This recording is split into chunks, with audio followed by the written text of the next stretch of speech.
Hi everyone, welcome back to Digital Partners. In today's video, we are going to show you how to download and install the Snapchat app on your phone, whether you're using an iPhone or an Android.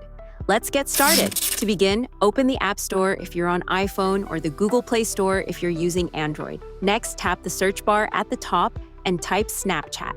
When the Snapchat app shows up in the search results, tap on it. Now tap Get on iPhone or Install on Android. If you're using an iPhone, you may be asked to use Face ID or enter your Apple ID password to confirm the download. Wait for the installation to finish, and once it's done, tap Open to launch the Snapchat app. And that's it. Now you know how to download and install Snapchat on your device. We hope this tutorial was helpful. If you have any questions, feel free to drop them in the comments. Don't forget to like, subscribe, and hit the bell so you won't miss our upcoming tutorials. Thanks for watching Digital Partners, and I'll see you in the next video. Bye.